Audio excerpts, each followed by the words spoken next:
ಕೃತಪುರ ಎಂದು ಹಿಂದೆ ಕರೆಸಿಕೊಳ್ಳುತ್ತಿದ್ದಂತಹ ಐತಿಹಾಸಿಕ ಪುರಾಣ ಪ್ರಸಿದ್ಧ ಗದುಗಿನ ಶ್ರೀ ವೀರನಾರಾಯಣ ದೇವಸ್ಥಾನದ ಎದುರು ಭಾಗದಲ್ಲಿ ನಾವಿದ್ದೇವೆ. ವೀರನಾರಾಯಣ ದೇವಸ್ಥಾನ 4 ಯುಗಗಳ ದೇವಸ್ಥಾನ ಎಂದೇ ಖ್ಯಾತಿಯಾಗಿದೆ. ಕೃತಯುಗದಿಂದ ಹಿಡಿದು ಈ ದೇವರನ್ನ ವೀರನಾರಾಯಣ ಸ್ವಾಮಿಯನ್ನ ಪೂಜಿಸ್ತಾ ಬರ್ತಾ ಇದ್ದಾರೆ. ಇನ್ನು ಅನೇಕ ರಾಜರುಗಳು, ಚಾಲುಕ್ಯರು, ಹೊಯ್ಸಳರ ಆದಿಯಾಗಿ ಈ ದೇವಸ್ಥಾನವನ್ನ ಅವರವರ ಕಾಲದಲ್ಲಿ ಜೀರ್ಣೋದ್ಧಾರ ಮಾಡಿ ಈ ವೀರನಾರಾಯಣ ದೇವಸ್ಥಾನವನ್ನ ಪುನರುಜ್ಜೀವನ ಮಾಡ್ತಾ ಬಂದಿದ್ದಾರೆ. ಹೇಗಿದೆ ದೇವಸ್ಥಾನ, ಹೇಗಿದೆ ದೇವರ ಮೂರ್ತಿ, ದರ್ಶನವನ್ನ ಮಾಡೋಣ, ದೇವಸ್ಥಾನವನ್ನ ನೋಡೋಣ. ಈ ಪುರಾತನ ದೇವಸ್ಥಾನದ ಬಗ್ಗೆ ಸಾಕಷ್ಟು ವಿಚಾರಗಳನ್ನ ಈ ಕಾರ್ಯಕ್ರಮದಲ್ಲಿ ತಿಳಿದುಕೊಳ್ಳೋಣ. ಬನ್ನಿ.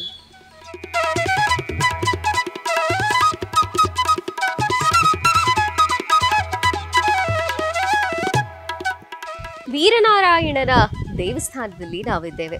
ವೀರನಾರಾಯಣ ದೇವಸ್ಥಾನದ ಗರ್ಭಗುಡಿಯ ಎದುರು ಈ ಒಂದು ಪ್ರಾಂಗಣವಿದೆ. ನಂತರ ರಂಗಮಂಟಪ, ಅಲ್ಲಿ ಕುಮಾರವ್ಯಾಸ ತಾನು ಕುಳಿತು ಮಹಾಭಾರತವನ್ನ ರಚಿಸಿದಂತಹ ಇತಿಹಾಸವಿದೆ. ಕನ್ನಡಕ್ಕೆ ಕುಮಾರವ್ಯಾಸ ನೀಡಿದಂತಹ ಕೊಡುಗೆ ಅದ್ವಿತೀಯ. ಇದೇ ಜಾಗದಲ್ಲಿ ಕುಮಾರವ್ಯಾಸ ಮಹಾಭಾರತವನ್ನ ರಚನೆ ಮಾಡ್ತಾನೆ.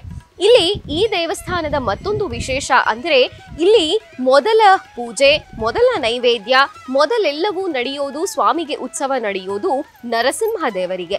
ಈ ಸ್ಥಳದ ಪುರಾತನ ಒಡೆಯ ನರಸಿಂಹದೇವರು ಅಂತ ನಂಬುತ್ತಾರೆ. ಹಾಗಾಗಿ ಮೊದಲ ಪೂಜೆ, ಮೊದಲ ಅಭಿಷೇಕ, ಮೊದಲ ಪೂಜಾ ಕೈಂಕರ್ಯಗಳೆಲ್ಲವೂ ಕೂಡ ನರಸಿಂಹದೇವರಿಗೆ ಸಲ್ಲುತ್ತೆ.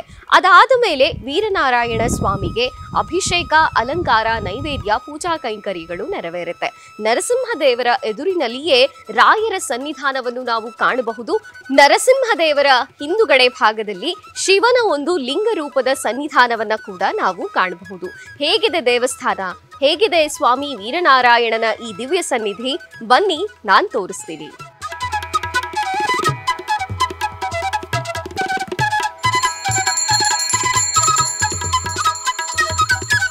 ಸುಪ್ರಸಿದ್ಧ ಪುರಾತನ ಐತಿಹಾಸಿಕ ದೇವಾಲಯ ಶ್ರೀ ವೀರನಾರಾಯಣ ದೇವಾಲಯ.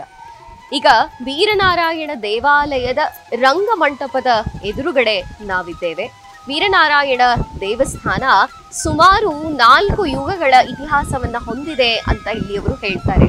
ಸ್ಥಳ ಪುರಾಣದ ಪ್ರಕಾರ, ಕೃತಪುರ ಮಹಾತ್ಮೆಯ ಪ್ರಕಾರ, ಕೃತಯುಗದಿಂದಲೇ ಈ ವೀರನಾರಾಯಣ ದೇವಸ್ಥಾನಕ್ಕೆ ತನ್ನದೇ ಆದಂತಹ ಇತಿಹಾಸ ಇದೆ. ಇಲ್ಲಿ ಕೃತು ಮಹರ್ಷಿ ಯಜ್ಞವನ್ನ ಮಾಡಿದಂತಹ ಸ್ಥಳ, ತಪಸ್ಸನ್ನ ಮಾಡಿದಂತಹ ಸ್ಥಳ. ಆ ಕೃತು ಮಹರ್ಷಿಗೆ ಒಲಿದು ಸ್ವಾಮಿ ನಾರಾಯಣ ಅಂದ್ರೆ ಬದರಿ ನಾರಾಯಣ, ಅಲ್ಲಿ ನರನಾರಾಯಣರ ರೂಪದಲ್ಲಿ ಬದರಿ ನಾರಾಯಣ ಇದ್ದವರು ಇಲ್ಲಿ ವೀರನಾರಾಯಣನಾಗಿ ಗದುಗಿನಲ್ಲಿ ನೆಲೆ ನಿಂತಹ ಇತಿಹಾಸವಿದೆ. ಆ ಕಾರಣಕ್ಕೆ ಗದುಗನ್ನ ಹಿಂದೆ ಕೃತಪುರ ಅಂತ ಕೂಡ ಕರೀತಿದ್ರು. ಹಾಗಾಗಿ ಇಲ್ಲಿನ ಇತಿಹಾಸದ ಪ್ರಕಾರ, ಸ್ಥಳ ಮಹಾತ್ಮೆಯ ಪ್ರಕಾರ 4 ಯುಗಗಳಿಂದ ವೀರನಾರಾಯಣ ಇಲ್ಲಿ ನೆಲೆ ನಿಂತಿದ್ದಾನೆ. ಚತುರ್ಯುಗ ಮೂರ್ತಿ ಅಂತ ವೀರನಾರಾಯಣನನ್ನ ಪೂಜಿಸಲಾಗ್ತದೆ.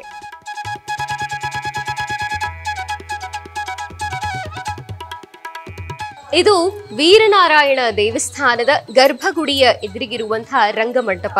ಇಲ್ಲಿಯೇ ಕುಮಾರವ್ಯಾಸ ತನ್ನ ಕಾವ್ಯವನ್ನ ರಚನೆ ಮಾಡಿದಂತಹ ಸ್ಥಳ. ಹಿಂದೆ ನರಸಿಂಹ ತೀರ್ಥದಲ್ಲಿ ಮಿಂದು ಕುಮಾರವ್ಯಾಸ ಬಂದು ವೀರನಾರಾಯಣನ ಎದುರುಗಡೆ, ಈ ಕಂಬದ ಎದುರುಗಡೆಯೇ ಕುಳಿತು, ಇದೇ ಕಂಬದಲ್ಲಿ ಕುಳಿತು ಕುಮಾರವ್ಯಾಸ ಮಹಾಭಾರತವನ್ನ ರಚನೆ ಮಾಡ್ತಾನೆ. ಇಲ್ಲಿನ ಸ್ಥಳ ಪುರಾಣ ಇತಿಹಾಸ ಹೇಳುವಂತೆ ಕುಮಾರವ್ಯಾಸನಿಗೆ ವೀರನಾರಾಯಣನ ಆಲಯದಿಂದ ಧ್ವನಿ ಕೇಳ್ತಿತ್ತು.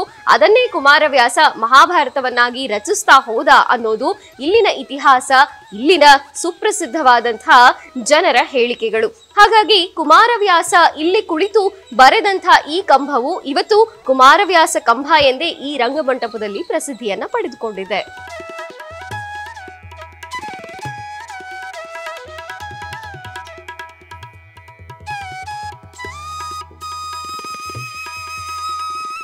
ಶ್ರೀ ವೀರನಾರಾಯಣನ ದೇವಸ್ಥಾನ ಇದು ಒಂದು ಸುಪ್ರಸಿದ್ಧ ಮತ್ತು ಇತಿಹಾಸ ಉಳ್ಳಂಥ ಒಂದು ದೇವಸ್ಥಾನ. ಇದು ಗದಗಿನ ವೀರನಾರಾಯಣಪ್ಪನವರು ಇಲ್ಲೆಲ್ಲ ತಮ್ಮ ಕಾವ್ಯ ರಚನೆಯನ್ನು ಮಾಡಿದಂಥ ಒಂದು ಕ್ಷೇತ್ರ. ಮತ್ತು ಇಲ್ಲಿ ಇವತ್ತೇನು ತಿರುಪತಿ ತಿಮ್ಮಪ್ಪ ಅಂತೀವಿ ನಾವು, ಆತನ ಪ್ರತಿರೂಪನ ಈತ. ಇಲ್ಲಿ ಒಬ್ಬ ದ್ವಾರಪಾಲಕರು ಆತನ ಒಂದು ಪೂಜಾರಿಗಳಾಗಿದ್ದಂಥ ಒಂದು ಇತಿಹಾಸ ಇದೆ. ಹಾಗಾಗಿ ವೀರನಾರಾಯಣ ಇಲ್ಲಿ ಗದಗಿಗೆ ಮತ್ತು ನಮ್ಮ ಗದಗಿನ ಸುತ್ತಮುತ್ತ ವೀರನಾರಾಯಣದ ಪ್ರಸಿದ್ಧ ಒಬ್ಬ ದೇವರು. ಮತ್ತು ಈತನ ಪವಾಡಗಳು ಸಾಕಷ್ಟು ಇದ್ದಾವೆ. ಹಾಗಾಗಿ ವೀರನಾರಾಯಣ ಇಲ್ಲಿ ಪ್ರಚಲಿತವಾಗಿರ್ತಕ್ಕಂಥ ಒಂದು ದೇವರು ಮತ್ತು ಒಂದು ತನ್ನದೇ ಆದಂಥ ಒಂದು ಛಾಪವನ್ನು ಮೂಡಿಸಿರ್ತಕ್ಕಂಥ ದೇವರು. ಮತ್ತು ಇಲ್ಲಿ ಏನು ಆತನ ಒಂದು ಲೀಲೆಗಳದು ಅಪಾರವಾಗಿರ್ತಕ್ಕಂಥವು. ಹಾಗಾಗಿ ನಾವು ಬಹಳ ದಿವಸದಿಂದ ನಮ್ಮ ನೆನಪು ಯಾವಾಗಲಿದೆ, ಆವಾಗಲಿಂದನೂ ನಾವು ಈ ದೇವಸ್ಥಾನಕ್ಕೆ ಬರ್ತಾಯಿದ್ದೀವಿ. ಇಲ್ಲಿ ನಾವು ಏನು ಬೇಡ್ಕೊತೀವಿ ಅದು ನೆರವೇರುತ್ತನ್ನುವಂಥ ಒಂದು ಪ್ರತೀತಿ ಇದೆ. ಆಮೇಲೆ ನಮಗೂ ಸ್ವತಃ ನಮ್ಮ ಒಂದು ಅನಿಸಿಕೆಗೂ ನಮ್ಗೆ ಸ್ವಂತ ನಮ್ಮ ಜೀವನದಾಗೂ ನಾವು ಕಂಡದ್ದೇನೆಂದ್ರೆ, ನಾವು ಏನಾದರೂ ಕಷ್ಟ ಅಂತ ಬಂದು ಈ ದೇವಸ್ಥಾನಕ್ಕೆ ಬಂದಾಗ ಪರಿಹಾರ ಆಗಿದ್ದನ್ನು ನಾವು ಇಲ್ಲಿ ಕಂಡುಕೊಂಡಿದ್ದೀವಿ. ಹಾಗಾಗಿ ಈ ದೇವರು ಒಂದು ಪವರ್ಫುಲ್ ದೇವರು ಮತ್ತು ತಿರುಪತಿ ತಿಮ್ಮಪ್ಪನಷ್ಟೇ ಒಂದು ಶಕ್ತಿಯುತ ಆದಂಥ ದೇವರು ಅಂತ ನಾನು ಹೇಳೋಕ್ಕೆ ಇಚ್ಛೆಪಡ್ತೀನಿ. ನಮಸ್ಕಾರ, ನಾನು ಬಾಬು ಸದ್ಲಿಂಗ್ ಅಂಥೇಳಿ ಒಬ್ಬ ಚಿತ್ರಕಲಾವಿದನಾಗಿ ನಾನು ಗದಗಿನಲ್ಲಿ ನೆಲೆಸಿದ್ದೀನಿ. ನಮ್ಮ ಈ ವೀರನಾರಾಯಣ ದೇವಸ್ಥಾನ ಮೊಟ್ಟ ಮೊದಲಿಗೆ ಒಂದು ಇತಿಹಾಸದಲ್ಲಿ ನಾವು ಕಾಣೋದಾದರೆ, ಗದಗಿನ ಮಹಾಭಾರತ ಅಂತ ಕುಮಾರವ್ಯಾಸರು ಇಲ್ಲಿ ಏನು ಸಾಕ್ಷಾತ್ ಅವರೇ ಕುಂತು ಗದಗಿನ ಮಹಾಭಾರತವನ್ನು ರಚಿಸಿದ್ದಾರೆ. ಅದು ನಮ್ಮ ರಾಜ್ಯಕ್ಕೆ ಇಡೀ ಮತ್ತು ದೇಶಕ್ಕೂ ಒಂದು ಅಭಿಮಾನ ಹುಟ್ಟಿಸುವಂಥ ಒಂದು ನಮ್ಮ ವೀರನಾರಾಯಣ ಆಶೀರ್ವಾದ ಕುಮಾರವ್ಯಾಸರಿಗೆ ಆಗಿತ್ತು.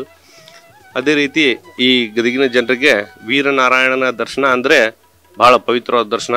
ಇಲ್ಲಿ ಹಲವಾರು ಸಾವಿರಾರು ಭಕ್ತರು ಬಂದು ಅವರ ಬೇಡಿಕೆಗಳನ್ನು ಈಡೇರಿಸಿಕೊಂಡು ವೀರನಾರಾಯಣ ಎಲ್ಲರಿಗೂ ಸರಿಸಮಾನ ಆಶೀರ್ವಾದ ಮಾಡ್ತಾ ಇದ್ದಾನೆ. ಹಾಗೂ ಇತಿಹಾಸ ಪೂರ್ವಕ ಜಕಣಾಚಾರ್ಯರು ಕಟ್ಟಿದಂಥ ಒಂದು ಈ ದೇವಸ್ಥಾನ ಕಟ್ಟಿರೋ ಇತಿಹಾಸ ಐತಿ, ಶತಮಾನಗಳ ನಂತರ ಬಂದೈತಿ. ಮತ್ತು ಇಲ್ಲಿ ಅಪಾರವಾದ ಭಕ್ತರು ಬರ್ತಾರೆ, ಇಲ್ಲಿ ಅಪಾರವಾದಂಥ ಪೂಜೆ ಪುನಸ್ಕಾರ ಹೀಗೆ ಎಲ್ಲ ನಡೀತೈತಿ. ಅದಕ್ಕೆ ಗದಗಿನ ವೀರನಾರಾಯಣ ಅಂದರೆ ಎಲ್ಲರಿಗೂ ಬಹಳ ಒಂದು ಭಕ್ತಿ ಭಾವನೆ. ಗದಗಿನಲ್ಲಿ ಪ್ರತಿಯೊಬ್ಬರೂ ವೀರನಾರಾಯಣ ಆಶೀರ್ವಾದ ಪಡೀಲಿಕ್ಕೆ ಪ್ರತಿದಿನ ಬರ್ತಾರೆ. ಮತ್ತು ವೀರನಾರಾಯಣನ ಎಲ್ಲ ದೇವಸ್ಥಾನ ಏನೈತಿ ಈಗ ಮತ್ತೆ ಅಭಿವೃದ್ಧಿಯನ್ನು ಪಡಿಸ್ತಾ ಇದ್ದಾರೆ. ಅವ್ರಿಗೂ ಸರ್ಕಾರದ ಏನು ಮಾಡ್ತಾ ಇದೆ ಅವ್ರಿಗೂ ಕೂಡ ನಾವು ಧನ್ಯವಾದ ಹೇಳ್ತೀವಿ ಭಕ್ತರ ಮೂಲಕ. ಮತ್ತು ಇದನ್ನು ಇನ್ನೂ ಅನೇಕ ಕಾರ್ಯಗಳನ್ನು ಅಭಿವೃದ್ಧಿ ಆಗತೈತಿ. ಆಗಿ ಜನರಿಗೆ ಇಲ್ಲಿ ಸುವಿಧಾ ಎಲ್ಲ ಇಲ್ಲಿ ಏನು ಮಂಡಳಿ ಐತಿ ಎಲ್ಲ ಥರದ ಸುವಿಧಾವನ್ನು ನೀಡಿ ಭಕ್ತರಿಗೆ ಅನುಕೂಲ ಮಾಡತೈತಿ. ಅವ್ರಿಗೂ ಕೂಡ ನಾವು ಭಕ್ತರ ಪರವಾಗಿ ಧನ್ಯವಾದ ಹೇಳ್ತೀವಿ.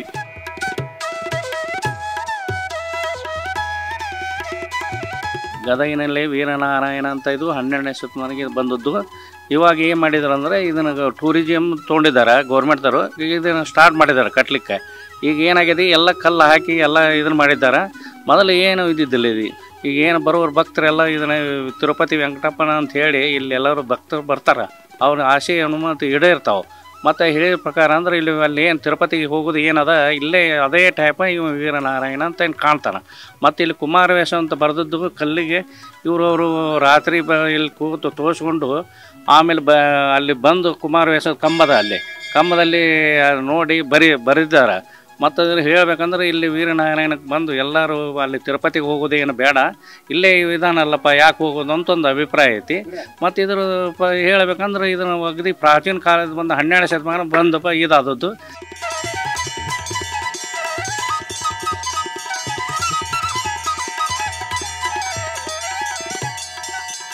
ಎಸ್ ವೀಕ್ಷಕರೇ, ಪುರಾಣ ಪ್ರಸಿದ್ಧ ಐತಿಹಾಸಿಕ ದೇವಸ್ಥಾನವಾದಂಥ ಶ್ರೀ ವೀರನಾರಾಯಣ ದೇವಸ್ಥಾನದ ಬಗ್ಗೆ ಸಾಕಷ್ಟು ವಿಚಾರಗಳನ್ನು ನಾವು ನೋಡಿದ್ವಿ, ಸಾಕಷ್ಟು ವಿಚಾರಗಳನ್ನು ತಿಳ್ಕೊಂಡ್ವಿ. ಸ್ವಾಮಿಯ ದರ್ಶನ, ಅಭಿಷೇಕ, ಜೊತೆಗೆ ಈ ಪ್ರಾಂಗಣದಲ್ಲಿ ನೆಲೆಯಾಗಿರುವಂಥ ಎಲ್ಲ ದೇವರುಗಳ ದರ್ಶನವನ್ನ ಮಾಡಿದ್ವಿ. ರಾಯರ ಸನ್ನಿಧಿಯ ದರ್ಶನವನ್ನ ಕೂಡ ನಾವು ಮಾಡಿದ್ದೀವಿ.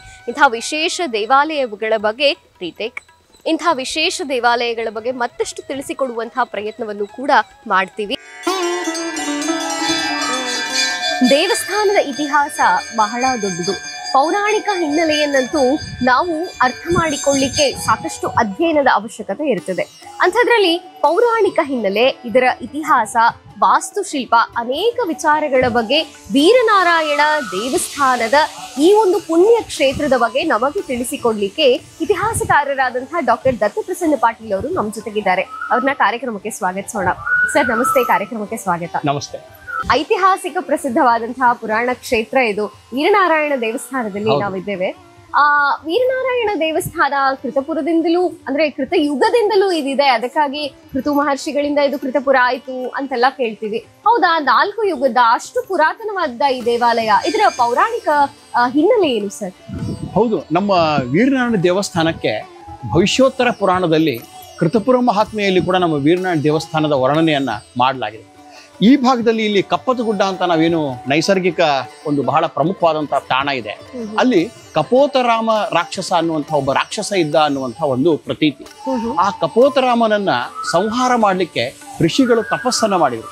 ಅವಾಗ ಸ್ವತಃ ಪರಮಾತ್ಮ ವಿಷ್ಣುವೇ ವೀರನಾರಾಯಣನಾಗಿ, ಅಂದ್ರೆ ಆ ವೀರನಾರಾಯಣ ರೂಪವನ್ನ ತಾಳಿ ತನ್ನ ಯೋಗನಾರಾಯಣ ರೂಪವನ್ನ, ಇಲ್ಲಿ ಹೊಂಬಳ ಅಂತ ಇದೆ, ಆ ಹೊಂಬಳದಲ್ಲಿ ತನ್ನ ಯೋಗನಾರಾಯಣ ರೂಪವನ್ನ ಬಿಟ್ಟು ಹುಯಿಲ್ಗೋಳ ಅಂತ ಗ್ರಾಮ ಇದೆ, ಅಲ್ಲಿ ಲಕ್ಷ್ಮೀನಾರಾಯಣ ರೂಪದಲ್ಲಿ ನೆಲೆ ನಿಂತು ಗದುಗಿನಲ್ಲಿ ಅವ ವೀರ ಸ್ವರೂಪವನ್ನ ಪಡೆದು ವೀರನಾರಾಯಣಾಗಿ ಕಪೋತರಾಮ ರಾಕ್ಷಸನನ್ನ ಸಂಹರಿಸಿ ಇಲ್ಲಿ ನೆಲೆ ನಿಂತ ಅಂತೇಳಿ ಒಂದು ಆ ಪುರಾಣದಲ್ಲಿ ಬರುವಂತಹ ಪ್ರತೀತಿ. ಮತ್ ಗದಗಿನ ಮತ್ತೊಂದು ವಿಶೇಷತೆ ಏನಂದ್ರೆ ಇದು ಹರಿಹರ ಕ್ಷೇತ್ರ ಅಂತ. ಅಂದ್ರೆ ಇಲ್ಲಿ ಹರಿನೂ ಇದ್ದಾನೆ, ಹರನೂ ಇದ್ದಾನೆ. ತ್ರಿಕುಟೇಶ್ವರ ದೇವಸ್ಥಾನ ಇಲ್ಲಿದೆ. ಆ ತ್ರಿಕುಟೇಶ್ವರದಲ್ಲಿ ಶಿವ ನೆಲೆ ನಿಂತ್ರೆ ವೀರನಾರಾಯಣ ದೇವಸ್ಥಾನದಲ್ಲಿ ಸ್ವತಃ ವಿಷ್ಣುವೇ ನೆಲೆ ನಿಂತಾನೆ. ಹೀಗಾಗಿ ಹರಿಹರರ ಒಂದು ಸಮನ್ವಯವನ್ನು ಕೂಡ ನಮ್ಮ ಗದಗ ನೆಲದಲ್ಲಿ ಹೇಳಲಾಗಿದೆ. ಹೀಗಾಗಿ ಶಿವಭಕ್ತರು ಕೂಡ ಇದ್ರು, ಅವರಲ್ಲಿ ಬಹಳ ಒಂದು ಒಳ್ಳೆ ಬಾಂಧವ್ಯ ಕೂಡ ಇತ್ತು. ಅಂತಹ ವೀರನಾರಾಯಣನಿಗೆ ಬಹಳ ವಿಶೇಷವಾದಂತಹ ಒಂದು ಪೌರಾಣಿಕ ನೆಲೆ ಇದೆ.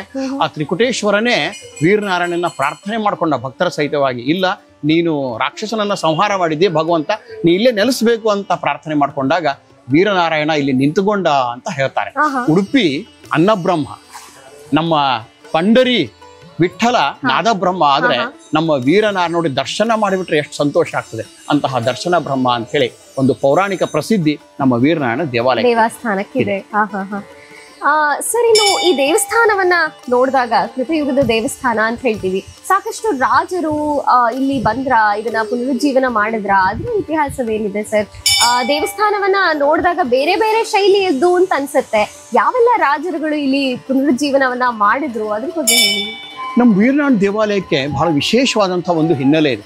ಒಬ್ಬ ರಾಜರ ಕಾಲದಲ್ಲಿ ಅಲ್ಲ, ಕಲ್ಯಾಣ ಚಾಲುಕ್ಯರು, ಹೊಯ್ಸಳರು, ವಿಜಯನಗರ ಕಾಲದು, ಹೀಗೆ ಬೇರೆ ಬೇರೆ ಕಾಲದಲ್ಲಿ ಈ ದೇವಾಲಯ ರಚನೆ ಆಗ್ತಾ ಹೋಯ್ತು.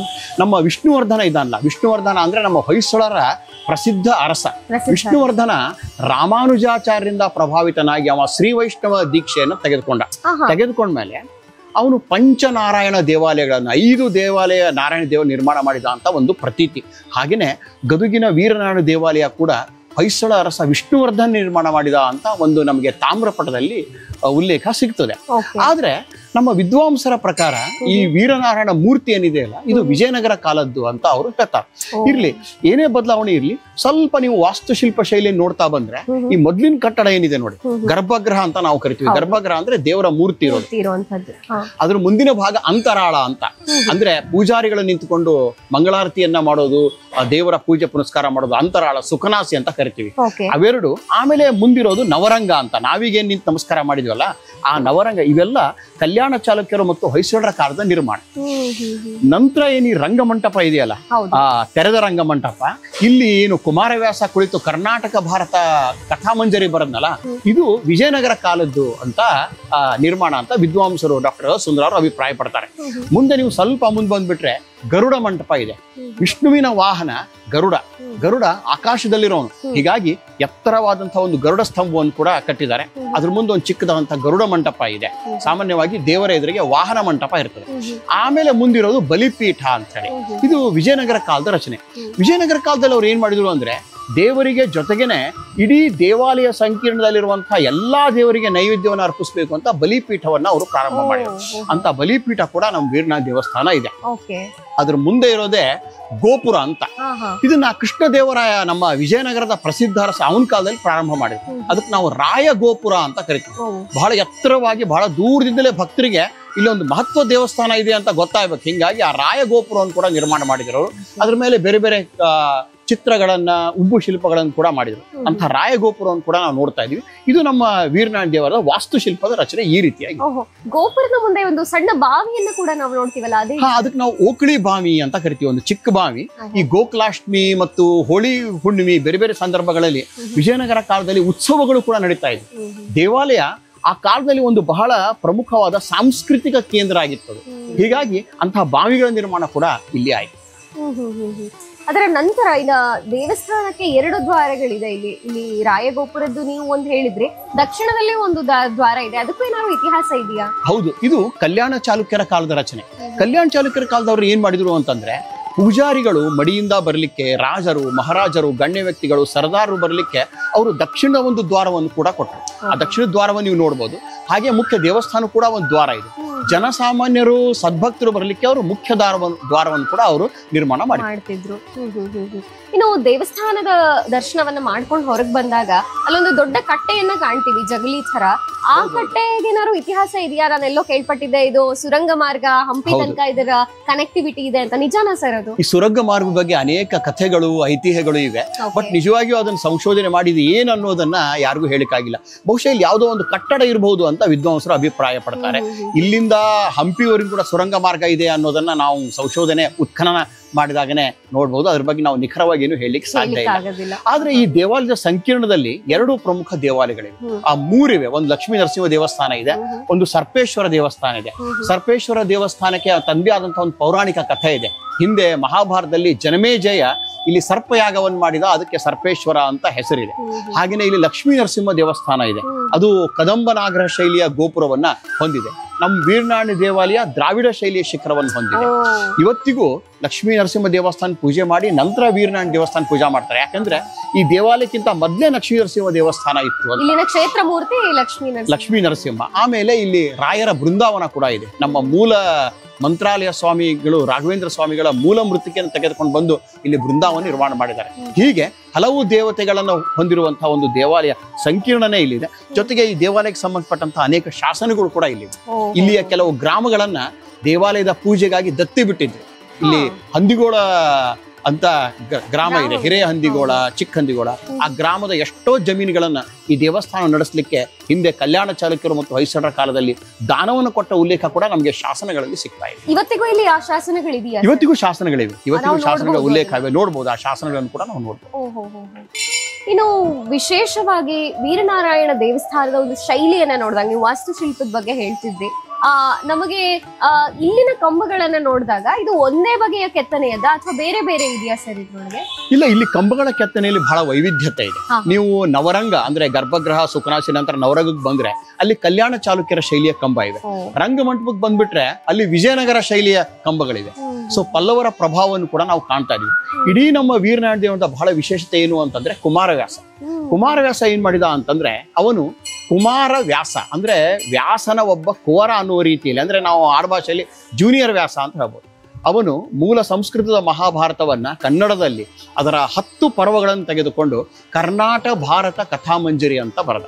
ಅದನ್ನ ನಾವು ಗದುಗಿನ ಭಾರತ ಅಂತ ಕರಿತೀವಿ. ಕುಮಾರವ್ಯಾಸ ಭಾರತದಲ್ಲಿ 7 ಕಡೆ ವೀರನಾರಾಯಣ ಉಲ್ಲೇಖ ಬರ್ತದೆ. ವೀರನಾರಾಯಣನೇ ಕವಿ, ಲಿಪಿಕಾರ ಕುಮಾರವ್ಯಾಸ ಅಂತ ಕುಮಾರವ್ಯಾಸ ಹೇಳ್ತಾನೆ. ಹೀಗಾಗಿ ಇಡೀ ಕರ್ನಾಟಕ ನಾಡಿನಲ್ಲಿನೇ ಕುಮಾರವ್ಯಾಸನಿಂದಾಗಿ ನಮ್ಮ ವೀರನಾರಾಯಣ ದೇವಸ್ಥಾನ ಬಹಳ ವಿಶೇಷ ಪ್ರಾಮುಖ್ಯತೆಯನ್ನು ಪಡೆದು. ಗಮಕಿಗಳಲ್ಲಿ ಬಂದ್ಬಿಟ್ರೆ ಅವ್ರ ಆನಂದಾಶ್ರಗಳನ್ನೇ ಸುರಿಸ್ತಾರ ಅವ್ರು. ಯಾಕಂದ್ರೆ ಕುಮಾರವ್ಯಾಸನ ಆರಾಧ್ಯ ದೈವ ವೀರನಾರಾಯಣ ನಾವು ದರ್ಶನಕ್ಕೆ ನಿಂತೀವಿ ಅಂತ. ಅಂತಹ ನಮ್ಮ ನಾಡಿನಲ್ಲೇ ಬಹಳ ಮಹತ್ವ ಪಡೆದಂತಹ ದೇವಾಲಯ ಇದೆ ವೀರನಾರಾಯಣ ದೇವಾಲಯ. ಇದು ಕುಮಾರವ್ಯಾಸನ ಬಗ್ಗೆ ನಾವು ಕೇಳುವಾಗ ಆತ ಅನಕ್ಷರಿಸ್ತಾ ಇದ್ದ, ಅವನಿಗೆ ಯಾವುದೋ ಒಂದು ಪ್ರೇರಣೆ ಆಯ್ತು, ಆ ಕಾರಣಕ್ಕೆ ಬಂದ. ಈ ನರಸಿಂಹ ತೀರ್ಥದಲ್ಲಿ ಸ್ನಾನ ಮಾಡಿ ಆ ಒದ್ದೆ ಇರೋ ತನಕ ಮಾತ್ರ ಅವನು ಕಾವ್ಯ ರಚನೆ ಮಾಡ್ತಿದ್ದ ಅಂತೆಲ್ಲ ಇದೆಯಲ್ಲ ಸರ್, ಇದು ನಿಜ? ಹೌದು, ಒಂದು ಐತಿಹ್ಯ ಇದೆ. ಅದು ಕಾವ್ಯದಲ್ಲಿ ಎಲ್ಲೂ ಉಲ್ಲೇಖ ಸಿಗಲ್ಲ. ಆದ್ರೆ ಆ ಒಂದು ಐತಿಹ್ಯದ ಪ್ರಕಾರ ಇಲ್ಲಿ ನರಸಿಂಹ ತೀರ್ಥದಲ್ಲಿ ಅವ ಒದ್ದೆಯನ್ನು ಬಟ್ಟೆಯನ್ನುಟ್ಟು ಸ್ನಾನ ಮಾಡಿ ಬಂದು ಕುಳಿತಾಗ ಮಾತ್ರ ಅವನಿಗೆ ಆ ಸೃಜನಶೀಲತೆ, ಕ್ರಿಯೇಟಿವಿಟಿ ಅಂತೀವಲ್ಲ, ಅದು ಬರ್ತಾ ಇತ್ತು. ಈ ಕಂಬಕ್ಕೆ ಒರಗಿಕೊಂಡು ಕುಳಿತು ಕುಮಾರವ್ಯಾಸ ಬರಿತಾ ಇದ್ದ, ವೀರನಾರಾಯಣ ಹೇಳ್ತಾ ಹೋಗ್ತಾ ಇದ್ದ. ಅಂದ್ರೆ ಕಣ್ಣಿಗೆ ಕಟ್ಟಿದ ಹಾಗೆ ಮಹಾಭಾರತದ ದೃಶ್ಯಗಳ ಅವನ ಮುಂದೆ ಹೋಗ್ತಾ ಇದ್ವು ಅಂತ ಹೇಳೋದು ಒಂದು ಪ್ರತೀತಿ. ಅದು ಐತಿಹ್ಯ ಅಂತ ಕರಿತೀವಿ. ಐತಿಹ್ಯ ಅಂದ್ರೆ ನಂಬಬಹುದಾದಂತಹ ಸತ್ಯ. ನೀವು ನಂಬಬಹುದು, ಬಿಡಬಹುದು, ಅದು ಭಕ್ತರ ಒಂದು ಭಾವನೆಗಳ ಮೇಲೆ ನಿರ್ಭರ ಆಗಿರೋದು. ಸಾಕಷ್ಟು ಪ್ರಶ್ನೆಗಳು ಹುಟ್ಕೊಳ್ಳುತ್ತೆ. ಯಾಕೆಂದ್ರೆ ವೀರನಾರಾಯಣ ಅವರ ಧ್ವನಿ ಕೇಳಿ ಕುಮಾರವ್ಯಾಸ ಕಾವ್ಯ ರಚನೆ ಮಾಡ್ತಿದ್ದ ಅಂತಾದ್ರೆ ಆ ಧ್ವನಿ ಮತ್ತಾರಿಗೂ ಕೇಳ್ತಿರ್ಲಿಲ್ವಾ? ಅಷ್ಟು ದೂರದಲ್ಲಿ ಈ ಧ್ವನಿ ಕೇಳಿಸ್ತಿತ್ತ? ಅಲ್ಲಿ ವೀರನಾರಾಯಣನ ಮೂರ್ತಿ ಇದೆ, ಕಂಬಕ್ಕೂ ಮಧ್ಯೆ ಬಹಳ ಅಂತರವಿದೆ. ಹಾಗಾಗಿ ಇದು ಇನ್ನೊಂದು ಯಾವ ವಿಚಾರ ಅಂದ್ರೆ, ಅವನು 10 ಪರ್ವಗಳನ್ನ ಮಾತ್ರ ಕಂಪ್ಲೀಟ್ ಮಾಡ್ಲಿಕ್ಕೆ ಸಾಧ್ಯ ಆಯ್ತು ಕುಮಾರವ್ಯಾಸ. ಮುಂದೆ ಅವನಿಗೆ ಕುತೂಹಲ ತಡಿಯಕ್ಕಾಗದೆ ಅದೇನೋ ನಾನು ಕಥೆ ಕೇಳಿದೆ, ಅದ್ ನಿಜವಾ? ಅದ್ರ ಬಗ್ಗೆ ಏನ್ ಹೇಳ್ತೀರಿ ಸರ್? ಇಲ್ಲ, ಇದ್ರ ಬಗ್ಗೆ ನಿಖರವಾದ ಅಭಿಪ್ರಾಯಗಳಿಲ್ಲ. ಸಾಕಷ್ಟು ಸಾಹಿತಿಗಳು, ವಿದ್ವಾಂಸರನ್ನು ನಾವು ಸಂದರ್ಶನ ಮಾಡಿದಾಗ ವೀರನಾರಾಯಣ ಕಿಂಕರನಾದ ಕುಮಾರವ್ಯಾಸ 10 ಪರ್ವವನ್ನು ಮಾತ್ರ ಬರದ, ಮುಂದವ ಯಾಕೆ ನಿಲ್ಸಿದ ಬರೆಯೋದನ್ನ ಅಂದಾಗ, ಮಹಾಭಾರತದಲ್ಲಿ 10 ಪರ್ವಗಳು ಮಾತ್ರ ಮಹತ್ವದ್ದು, ಅಂದ್ರೆ ಯುದ್ಧ ಪಂಚಕ ಅಂತ ನಾವು ಕರಿತೀವಿ, ಕೊನೆಯ 5 ಪರ್ವ ಅಲ್ಲಿಗೆ ಮಾತ್ರ ನಿಲ್ಲಿಸಿದ, ಮುಂದಿಂದಷ್ಟು ಮಹತ್ವದಲ್ಲ ಅಂತ ಬಿಟ್ಟಿರಬಹುದು ಅಂತ ಒಂದಾದ್ರೆ, ಅಲ್ಲಿಗೆ ಅವನ ಸೃಜನಶೀಲ ಪ್ರತಿಭೆ ಮುಗಿದೋಯ್ತೋ ಏನೋ ಅಂತ ಮತ್ತೊಂದಿಷ್ಟು ಅಭಿಪ್ರಾಯವನ್ನು ಹೇಳ್ತಾರೆ. ಹೀಗೆ ಯಾಕೆ ಅವನು ನಿಲ್ಲಿಸಿದ ಅನ್ನೋದ್ರ ಬಗ್ಗೆ ಯಾವುದೇ ವಿದ್ವಾಂಸರಲ್ಲಿ ಒಂದು ಒಟ್ಟು ಅಭಿಪ್ರಾಯ ಎಲ್ಲೂ ನಮಗೆ ಕಂಡು ಬರ್ತಾ ಇಲ್ಲ. ಬರೀ ಕಥೆಗಳೇ ಮಾತ್ರ ಹುಟ್ಟುಗೋತಾವ ಅಷ್ಟೇ. ಕುಮಾರವ್ಯಾಸ ಭಾರತದ ರಚನೆಯ ನಂತರ ಬೇರೆ ಯಾವ್ದಾದ್ರು ಕೃತಿಗಳನ್ನ ಆತ ಬರೆದಿದ್ದೀಯಾ ಸರ್? ಇಲ್ಲ, ಯಾವುದೂ ಬರೆದಿಲ್ಲ. ಅವನು ಐರಾವತ ಅನ್ನುವಂತ ಒಂದು ಚಿಕ್ಕ ಪದ್ಯವನ್ನ ಬರೆದ ಅಂತ ಹೇಳ್ತಾರೆ, ಅದು ಕೂಡ ಸರಿಯಾಗಿ ಲಭ್ಯ ಇಲ್ಲ. ಅದೇ ಅವನು ಮಾಸ್ಟರ್ ಪೀಸ್ ಅಂತ ನಾವು ಕರಿತೀವಿ, ಅಂದ್ರೆ ಆಚಾರ್ಯ ಕೃತಿ ಅಂತ ಹೇಳ್ತೀವಿ, ಅದು ಮಾತ್ರ. ಇಲ್ಲ, ನಾನು ಒಂದು ಯಾವುದೋ ಕಥೆ ಕೇಳಿದ ಪ್ರಕಾರ ಕುಮಾರವ್ಯಾಸ ಎಲ್ಲೋ ಒಂದು ಮನೆಗೆ ಭೋಜನಕ್ಕೆ ಹೋದಾಗ ಅಲ್ಲಿ ಅಶ್ವತ್ಥಾಮ ಅವನಿಗೆ ಭೇಟಿಯಾಗ್ತಾನೆ. ಅದೇ ಪ್ರೇರಣೆಯಿಂದ ಕುಮಾರವ್ಯಾಸ ಗದುಗು ಹತ್ರ ಅನ್ನೋದಕ್ಕೆ ಕೋಳಿವಾಡದಿಂದ ಗದಗಿಗೆ ಬರ್ತಾನೆ, ಇಲ್ಲಿ ಕಾವ್ಯವನ್ನ ರಚನೆ ಮಾಡ್ತಾನೆ. ಖಂಡಿತವಾಗಿಯೂ ಆ ರೀತಿ ಕೂಡ ಒಂದು ಕಥೆ ಇದೆ. ಅಶ್ವತ್ಥಾಮ ಚಿರಂಜೀವಿ. ಅಶ್ವತ್ಥಾಮ ಒಂದ್ಸರ್ತಿ ಕುಮಾರವ್ಯಾಸನನ್ನ ಭೇಟಿಯಾದಾಗ ಚಿರಂತನವಾದ ಕಾವ್ಯವಾದ ಮಹಾಭಾರತವನ್ನ ನೀನು ಬರೀ ಅಂತ ಅವನಿಗೆ ಪ್ರೇರೇಪಣೆಯನ್ನ ಕೊಡ್ತಾನೆ ಅನ್ನೋದು ಕೂಡ ಒಂದು ಕಥೆ ಇದೆ. ಆದ್ರೆ ನಮಗೆ ಕುಮಾರವ್ಯಾಸ ಭಾರತದಲ್ಲಿ ಎಲ್ಲಿಯೂ ಅಂತ ಉಲ್ಲೇಖ ಸಿಗ್ತಾ ಇಲ್ಲ. ಸರ್, ಇನ್ನು ದೇವಸ್ಥಾನದ ಕಂಬದ ಕೆತ್ತನೆಯ ಬಗ್ಗೆ ಅಥವಾ ವಾಸ್ತುಶಿಲ್ಪದಲ್ಲಿ ಇರುವಂತಹ ಹಲವಾರು ಕೆತ್ತನೆಗಳ ಬಗ್ಗೆ ಮಾತಾಡುವಾಗ ಇದರ ನಂತರ ಇಲ್ಲೊಂದು ವನ ಇದೆ, ಬಾವಿ ಇದೆ, ಅಲ್ಲಿಯೂ ಕೂಡ ಗೋಡೆಗಳ ಮೇಲೆ ಕೆತ್ತನೆಗಳನ್ನ ಮೂಡಿಸಲಾಗಿದೆ. ಅದ್ರ ಬಗ್ಗೆ ಹೌದು, ಇಲ್ಲಿ ನಮ್ಗೆ ಸಾಕಷ್ಟು ಶಿಲ್ಪಗಳು ಸಿಗ್ತಾ ಇವೆ. ಕಂಬಗಳ ಮೇಲೆ ಕೂಡ ನಾವು ಶಿಲ್ಪಗಳನ್ನ ನೋಡ್ತಾ ಇದೀವಿ. ನೀವು ಇದು ರಾಯಗೋಪುರದ ಒಳಗಿನ ಭಾಗ ಮತ್ತು ಹೊರಗಿನ ಭಾಗವನ್ನ ನೀವು ನೋಡಿದರೆ ಅಲ್ಲಿ ಅನೇಕ ಪೌರಾಣಿಕ ಭಾಗವತ ಶಿಲ್ಪಗಳು ನಮ್ಗೆ ಕೂಡ ಕಂಡು ಬರ್ತಾ ಇವೆ. ಸಾಮಾನ್ಯವಾಗಿ ಪ್ರಾಚೀನ ಕಾಲದಲ್ಲಿ ಏನ್ ಮಾಡ್ತಾ ಇದ್ರು ಅಂತಂದ್ರೆ, ಇವತ್ತೇನು ನಾವು ವಾಟ್ಸಪ್, ಇನ್ಸ್ಟಾಗ್ರಾಮು, ಫೇಸ್ಬುಕ್ ಅಂತ ನೋಡ್ತೀವಲ್ಲ, ಆ ರೀಲ್ಸ್ಗಳನ್ನ, ಅದು ಆ ಕಾಲದಲ್ಲಿ ಇರಲಿಲ್ಲ. ಶಿಲ್ಪದಲ್ಲಿನೇ ಅವರು ದೇವಾಲಯದ, ಪುರಾಣದ, ಮಹಾಭಾರತದ ಮಹತ್ವವನ್ನು ಹೇಳ್ತಾ ಇದ್ರು. ಪುರಾಣದಲ್ಲಿ ಒಂದು ಗಜೇಂದ್ರ ಮೋಕ್ಷ ಅಂತ ಬರ್ತದೆ. ಒಬ್ಬ ವ್ಯಕ್ತಿಯನ್ನ ಆ ವ್ಯಕ್ತಿ ಯಾವುದೋ ತಪ್ಪಿಗಾಗಿ ಆನೆಯಾಗ್ಬಿಟ್ಟಿರ್ತಾನೆ, ಅವನನ್ನ ವಿಷ್ಣು ಸಂರಕ್ಷಣೆ ಮಾಡ್ತಾನೆ. ಅದು ಗಜೇಂದ್ರ ಮೋಕ್ಷದ ಒಂದು ಕಥೆ. ಅಂಥ ಶಿಲ್ಪದ ಒಂದು ಕೆತ್ತನೆ ನಮ್ಮ ವೀರನಾರಾಯಣ ದೇವಾಲಯದ ಪ್ರಾಕಾರ ಅಂತೀವಿ ನಾವು. ಪ್ರಾಕಾರ ಅಂದ್ರೆ ಕಂಪೌಂಡ್ ವಾಲ್ ಮೇಲೆ ಇದೆ. ಹಾಗೇನೆ ಪ್ರಾಕಾರದ ಈ ಗೋಪುರದ ಎರಡೂ ಬದಿಗಳಲ್ಲಿ ಕೂಡ ನಮಗೆ ಮಹಾಭಾರತ, ರಾಮಾಯಣ ಅಂತ ಹಲವಾರು ಶಿಲ್ಪಗಳು ಸಿಗ್ತಾ ಇದೆ. ಕೃಷ್ಣನ ಜೀವನಕ್ಕೆ ಸಂಬಂಧಪಟ್ಟದ್ದು, ಕೃಷ್ಣ ತಾವರೆ ಮೇಲೆ ಮಲಗಿರೋದು, ಕೃಷ್ಣ ಗೋಪಿಕಾ ಸ್ತ್ರೀಯರೊಡನೆ ನೃತ್ಯ ಮಾಡ್ತಾ ಇರೋದು, ಇಂತಹ ಹಲವಾರು ಕಥಾನಕ ಶಿಲ್ಪಗಳನ್ನ ನಾವು ದೇವಾಲಯದ ಬೇರೆ ಬೇರೆ ಭಾಗದಲ್ಲಿ ನೋಡ್ತಾ ಇದ್ದೀವಿ. ಬಾವಿಗಳ ಮೇಲೆ ಕೂಡ ನಮಗೆ ಬೇರೆ ಬೇರೆ ಭಾಗವತಕ್ಕೆ ಸಂಬಂಧಪಟ್ಟಂತಹ ಶಿಲ್ಪಗಳು ನಮ್ಗೆ ಸಿಗ್ತಾ ಇದೆ. ಇದು ನಮ್ಮ ದೇವಾಲಯದ ಬಹಳ ವಿಶೇಷತೆ ಅಂತ ಹೇಳ್ಬೋದು. ಈ ಹಿಂದ್ಗಡೆ ಇರುವಂತಹ ನರಸಿಂಹ ತೀರ್ಥ, ಇದು ಎಷ್ಟು ಪುರಾತನವಾದದ್ದು? ನರಸಿಂಹ ತೀರ್ಥ ಕೂಡ ವಿಜಯನಗರ ಕಾಲದ್ದು. ಆ ಕಾಲದಲ್ಲಿ ಹೇಗೆ ಸಂಪ್ರದಾಯ ಇತ್ತು ಅಂದ್ರೆ, ದಕ್ಷಿಣ ಭಾರತದಲ್ಲಿ ಯಾವುದೇ ಒಂದು ದೇವಾಲಯ ಇತ್ತು ಅಂದ್ರೆ ಆ ದೇವಾಲಯದ ಜೊತೆಗಿನ ಒಂದು ತೀರ್ಥ ಕೂಡ ಇರ್ತದೆ. ತೀರ್ಥ ಅಂದ್ರೆ ಮಡಿಯಿಂದ ಸ್ನಾನವನ್ನು ಮಾಡಿ ದೇವರ ಪೂಜೆಯನ್ನ ಮಾಡಬೇಕು ಅಂತ ಹೇಳಿ. ಹೀಗಾಗಿ ಪ್ರತಿಯೊಂದು ದೇವಸ್ಥಾನಕ್ಕೂ ಒಂದು ತೀರ್ಥ ಅಲ್ಲಿ, ಅಂದ್ರೆ ಬಾವಿ ಅಂತ ನಾವು ಏನ್ ಕರಿತಾ ಇದೀವಿ, ಅದರಲ್ಲಿ ಕೂಡ ಬೇರೆ ಬೇರೆ ಪ್ರಕಾರಗಳು ಅಂತ ಬಾವಿ ಕೂಡ ಇರ್ತಾ ಇದೆ. ಇದು ವೀರನಾರಾಯಣ ದೇವಾಲಯದ ಮಹತ್ವ ಅಂತ ಹೇಳಿ. ವೀರನಾರಾಯಣ ದೇವಸ್ಥಾನದ ಐತಿಹಾಸಿಕ ಹಿನ್ನೆಲೆ, ವಾಸ್ತುಶಿಲ್ಪದ ಬಗ್ಗೆ ಸಾಕಷ್ಟು ವಿಶೇಷ ವಿಚಾರಗಳನ್ನು ನಮ್ಮ ವೀಕ್ಷಕರಿಗೆ ತಿಳಿಸ್ಕೊಟ್ಟಿದ್ದೀರಿ. ಧನ್ಯವಾದಗಳು ಸರ್. ಧನ್ಯವಾದಗಳು. ನಿಮ್ಮ ವಾಹಿನಿ ಮುಖಾಂತರ ನಾನು ವಿನಂತಿ ಮಾಡ್ಕೋತೀನಿ, ಕರ್ನಾಟಕದ ಬೇರೆ ಬೇರೆ ಕಡೆಯವರೆಲ್ಲ ದಯವಿಟ್ಟು ನಮ್ಮ ಆ ಕ್ಷೇತ್ರವಾದಂತಹ ಗದುಗಿನ ವೀರನಾರಾಯಣ ಭೂಮಿಗೆ ಬನ್ನಿ. ಇಲ್ಲಿಯ ದೇವಸ್ಥಾನಗಳನ್ನ ತಾವೆಲ್ಲ ನೋಡ್ರಿ, ವೀರನಾರಾಯಣ ಆಶೀರ್ವಾದವನ್ನ, ಅವನ ಅನುಗ್ರಹವನ್ನ ಪಡ್ರಿ ಅಂತ ನಾನು ವಿನಂತಿ ಮಾಡ್ಕೊತಾ ಇದ್ದೀನಿ. ನಮ್ಮ ವಾಹಿನಿ ಕೂಡ ತುಂಬಾ ಧನ್ಯವಾದಗಳು. ವೀಕ್ಷಕರೇ, ವೀರನಾರಾಯಣ ಸುಪ್ರಸಿದ್ಧವಾದಂತಹ ದೇವಸ್ಥಾನದ ಇತಿಹಾಸ, ಪೌರಾಣಿಕ ಹಿನ್ನೆಲೆ ಜೊತೆಗೆ ವಾಸ್ತುಶಿಲ್ಪದ ವಿಶೇಷ ಮಾಹಿತಿಗಳನ್ನ ಡಾಕ್ಟರ್ ದತ್ತಪ್ರಸನ್ನ ಪಾಟೀಲ್ ಅವರು ನಮಗೆ ತಿಳಿಸಿಕೊಟ್ಟಿದ್ದಾರೆ. ಅವರೂ ಸಹ ಖ್ಯಾತ ಇತಿಹಾಸಕಾರರು, ಇತಿಹಾಸ ತಜ್ಞರು, ಜೊತೆಗೆ ವಿದ್ಯಾದಾನ ಸಮಿತಿಯ ಒಂದು ಬಾಲಕಿಯರ ಕಾಲೇಜ್ನಲ್ಲಿ ಅವರು ಇತಿಹಾಸ ಪ್ರೊಫೆಸರ್ ಆಗಿ ಕೆಲಸವನ್ನ ಮಾಡ್ತಿದ್ದಾರೆ. ಸಾಕಷ್ಟು ಮಾಹಿತಿ ನಮ್ಮ ವೀಕ್ಷಕರಿಗೂ ಕೂಡ ಅವರಿಂದ ಲಭಿಸಿದೆ ಅಂತ ಹೇಳಿ ನಾವು ಭಾವಿಸ್ತೇವೆ. ಇದಾಗಿತ್ತು ಈ ಹೊತ್ತಿನ ವಿಶೇಷ. ನೋಡ್ತಾ ಇರಿ ಅಶ್ವವೇಗ ಸುದ್ದಿವಾಹಿನಿ. ಇದು ಸತ್ಯಾನ್ವೇಷಣೆಯ ಓಟದಲ್ಲಿ.